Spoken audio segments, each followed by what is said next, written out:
Who's going to lead the Chiefs in target share? Who gets all those passes from QB1? That's what we're talking about today on Fantasy Friday. You're on Locked On Chiefs. From the land of the free and the home of the Chiefs, this is the Locked On Chiefs podcast.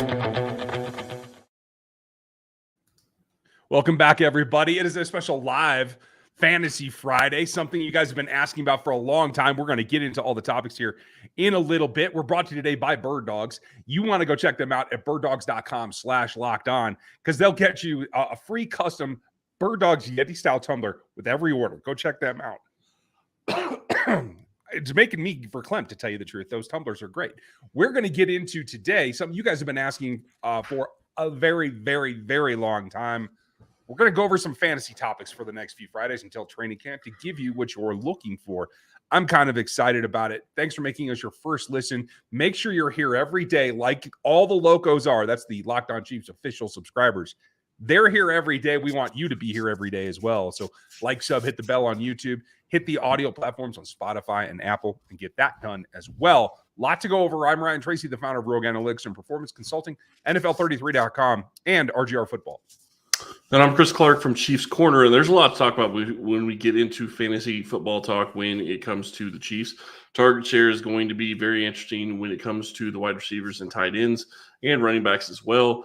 If you want to send us questions and you want to talk to us, we have a new text line. Please text us at 816-357-8781, and you will be getting a lot more information coming from us in the coming weeks, especially when training camp kicks off, but we are starting to use it now, so be sure to check that out. Yeah, there's a lot to that, and we're going to be able to take it in some very cool directions. One cool direction is something we finally came around to, in giving you guys fantasy information. Now, it's just that time as everybody's starting to spool up for their fantasy drafts for the season. And we'll go over what I think is the most important thing in this offense, probably every year, but certainly this year, and that is target share. But before we get into that topic later, we're going to talk about who could be the surprise guys that make a claim on a lot of those points that you're looking for in your leagues. And what's the best positional value of all the Chiefs in terms of who can put up points for your scores. It's a little bit different for us. Now, Chris and I play a little bit older school type methodology. I'm not best ball or anything like that. I play an old school, 2 quarterback, no points per catch. Let's see, we do have a flex. We do have an ultimate flex. But unlike years past, I'm down to one league. Yeah, it is what it is. We still run running backs, people, on the ground and give them points for that. So that's the way that it goes. But we can adapt. And I think what's going to be fun here is for you, your format is a little bit different in that you play, was it double matchups in yours? Yep. So yeah, it's a little different. But it's just 2 games a week, and you don't really change the players that you're putting up. So, I mean, the only bigger difference, really the biggest difference probably in my league than most, is that quarterbacks get ridiculous points in my league. It's, you get 1 yard per 10 yards passing. And actually I think it's 2 per 20. Yeah. It's wow. Okay. Yeah. Mahomes is by far the best value in my league, and that's not going to ever probably change, especially when it comes to the Chiefs. Second is probably a little bit of a surprise, though. Yeah. Is it pass catchers? It is pass catcher. And we don't have PPR, but second in my league is probably going to be Travis Kelce. And I say that because if you look at NFL football and you look at fantasy football in general, there are not that many tight ends that score points on a regular basis. Mm-hmm. Travis Kelce is one of maybe 4 or 5 that you can count on to get you 6, 7, 8 points, depending on how your points go every single week. Well, and I'm in a very similar boat. We've tried to make it in my league very much what you see on the field, and that is the quarterbacks are the most important position. They do score a lot. They're not quite like yours, but they're up there. And so I just want to put that out for everyone so you understand the point of view that we're coming from. We're going to talk about standard leagues and what comes into play, because I played those for 1,000 years as well. And we both have experience in that. But we want to kind of take it back to what most replicates the real league, because that comes down to it. And that's how we're tying it into real stats that make the difference in your week to week. And that's why we come back to target share. And it's funny that you think Travis Kelce is maybe the next best value in your system. In a standard league, he's certainly tight end one. And let me ask you this. We'll start with it this way. Would it surprise you to know that he got 182 targets last season when the ball was spread around a little bit more? Does that catch you off guard? No, it doesn't catch me off guard at all. One of the things, and our buddy Seth is actually putting out some great content about talking about the different Chiefs, and Nate Taylor as well, talking about different Chiefs and the roster and how it's being constructed and what they're doing. And one of the things that we saw last year, and you and I talked about this a lot, was they need to reduce Travis Kelce's time on the field. And that doesn't necessarily mean that he's going to be getting less yards. It doesn't necessarily mean that he's going to be getting less passes thrown to him, but he doesn't need to be on the field for 80% of the snaps. That is not how you keep him healthy. That is not how you keep him going for the next couple of years. And I do think he's got at least 2 years left. And obviously we'll see how he looks this season to determine whether or not that even goes even further. Yeah, and that's absolutely fair. I think he's got quite a number past that, to tell you the truth. For those of you that have been paying attention this week, he is down in Nashville participating, leading Tight End University. Coaching skills are a little bit something that he's working on, clearly. If you've seen a couple of the clips, he knows how he's doing things. Expressing that to other people is a little bit different, but it goes to show you that not only is he the caliber of person that can do that, but he's looked at as one of the premier players at his position in the league. Certainly that's the case here. Last season, 182 targets, by far the most on this roster. The next runner-up was Juju Smith-Schuster, which we'll get into next in terms of who could take those targets. But he was down at 109, like 2/3 roughly of what Travis was getting. And that's why I think, despite all the change and all the receiver core talk that we've been going through the last couple of seasons, it's about who takes Juju's targets, not really who takes Travis's. Snap count should come down for Travis. I don't think target share is going to. Do you? I think it may come down a little bit. I wouldn't be surprised if he gets maybe closer to 160 targets this next season. And I just think that they're going to have to take a little bit away from him, and they're going to have to rely on guys like Noah Gray and Jody Fortson to step up and contribute more. And maybe it goes a different direction, and you start using the wide receivers more than they've been using the tight ends as well. So I think that it's going to come down a little bit. It wouldn't shock me if it stays at 180, but I would expect it's going to come down a little bit. Okay. It's still well within the margin of error. If we look at the last, 5 seasons, going back to 2018, all of them for Travis Kelce have been 150 targets or greater every single year. And that's why he's the value that he is. He is tight end one. I don't care what your league format is. He's the guy you got to go get. But is the tight end the best positional value in standard leagues, in PPR leagues, et cetera? And where does Travis versus Kadarius Toney versus Sky Moore, where do they all fit? That's coming up next. But first, got to tell you about our friends over at Birddogs, because right now they do the one thing that everybody wants. They make you look good. And that's what it comes down to. Birddogs stretch khaki shorts. They're designed to slip firmer through the thigh and the leg, giving you a sculpted look that not everybody can give you. The shorts do the exact same thing, but they fit better than Lululemon or some of these bigger brands. They fit way better than regular shorts that are made to really be kind of stiff and restrictive and don't let you do what you need to do. They fixed the issue and invented a cloud knit fabric that looks like khaki, looks good when it's flat pressed, and stretches in any way that you need to give you comfort without sacrificing any of the look or any of the movement that you're looking for. It's anti-sweat wicking fabric, and it keeps you cool all day, every day, all the time. So what we want you to do is go to birddogs.com/LockedOnNFL. That's down there underneath me on YouTube. Birddogs.com/LockedOn for a free Yeti-style tumbler with every single order. Try it out. You will enjoy what you get from Bird Dogs. You don't want to take your Bird Dogs off. We promise you.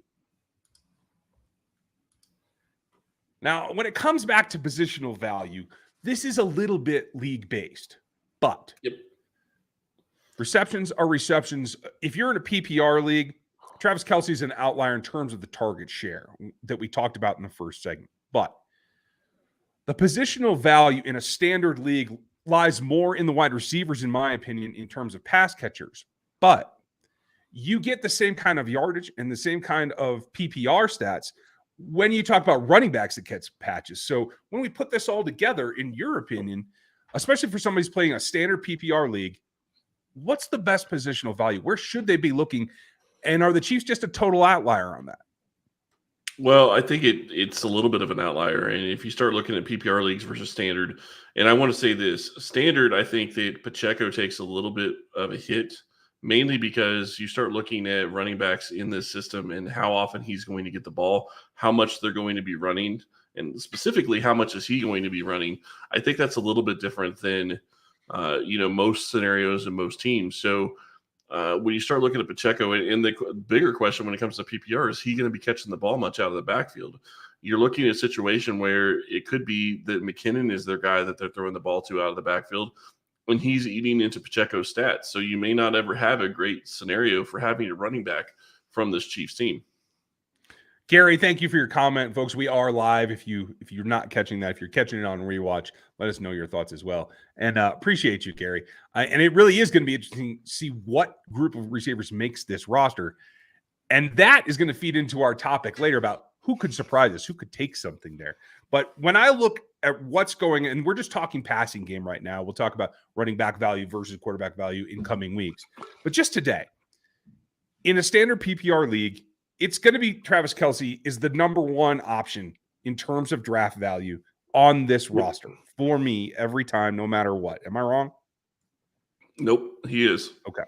And quite frankly, I mean, you look at him, he's probably top 10 pass catcher in the NFL when it comes to PPR.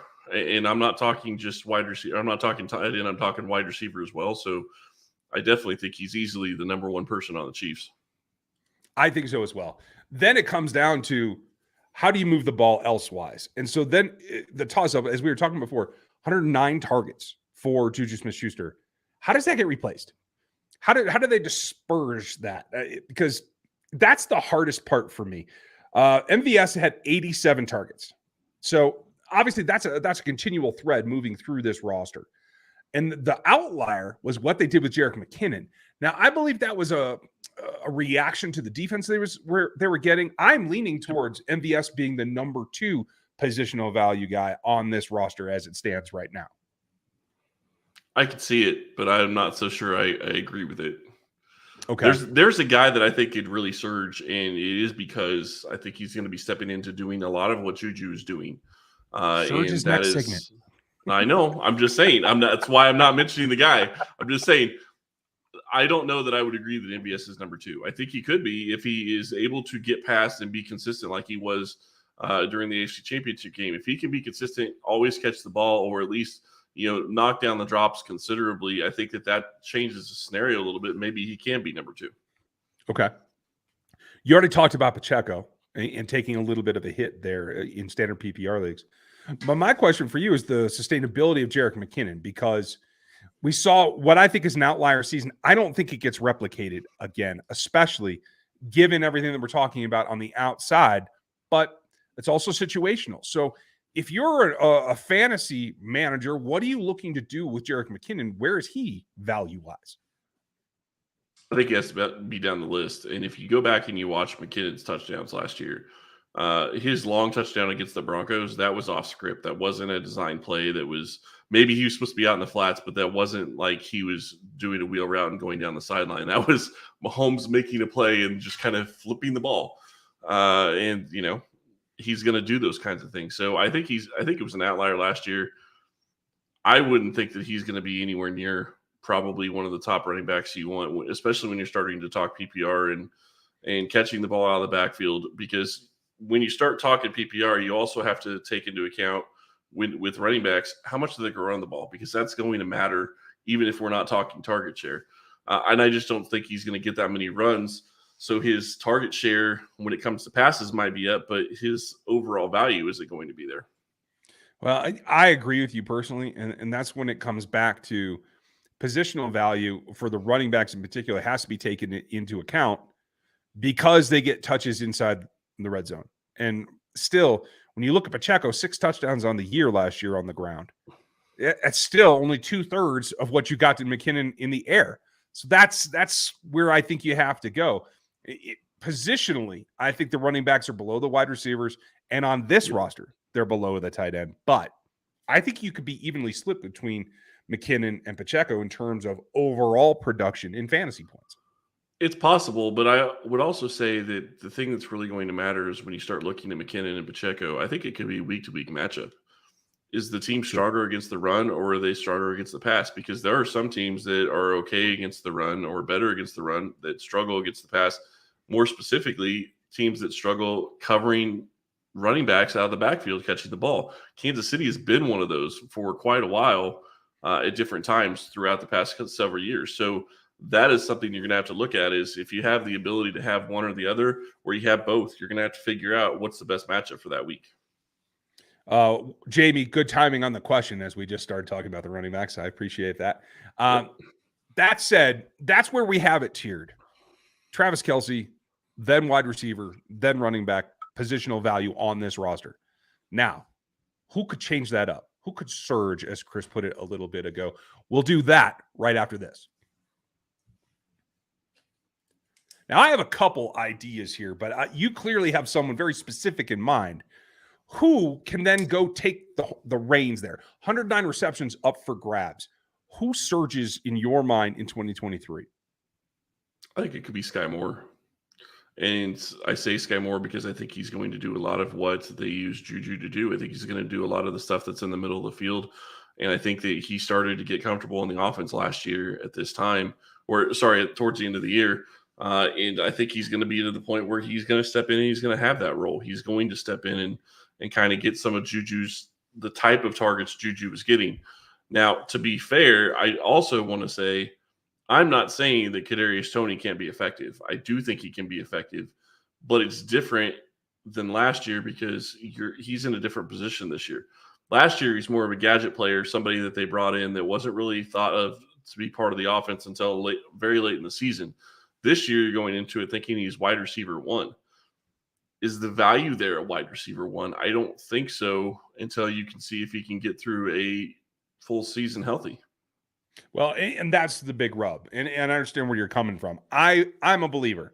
Between Rick Burkholder, the rest of the process, and the fact that he plays for Pat Mahomes, preparation, ability to stay healthy, I think is on everyone's forefront. I'm betting that he is. When it comes to draft day, I have Kadarius ahead of Sky because I think that's what they're going to do. And it's not to directly compare him, but I think he is the new Tyreek Hill in terms of play design is going to be between he and Travis Kelce. How can you stress the defense with those two players and everyone else fills in the gaps? So I do feel like he will be wide receiver one in terms of functional design. And I think that will lead to more opportunities, targets, and possibly more touchdowns. That's what I'm banking on. Yeah. And I can definitely see it. And I think that if Kansas City can stress it with with Kadarius Toney and Travis Kelce, like you said, then you're in a situation where it opens up things for guys like MBS. It opens up things for Rashee Rice. It opens up things for Sky Moore.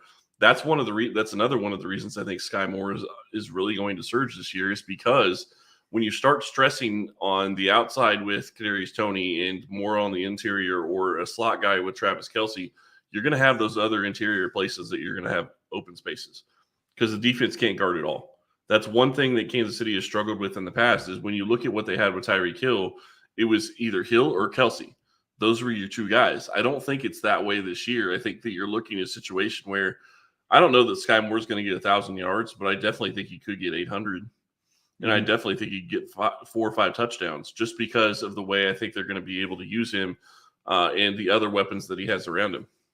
Yeah, and I think 5,000 is on the table, folks. We're going to talk about the quarterbacks coming up in future Friday fantasy shows, so don't mind that. But if I turn my my Rogue Nation hat around here, and if you guys are interested in Rogue Nation, you can go over to RGR Football and pick those up at the RGR store. But pretend this has tinfoil on it now, because this is where I get a little bit off.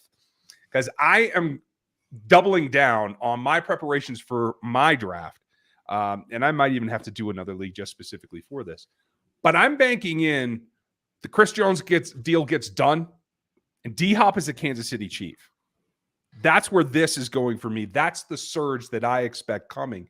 And what that does for me is it slots him in right underneath Travis Kelce. I don't think he affects Travis's targets.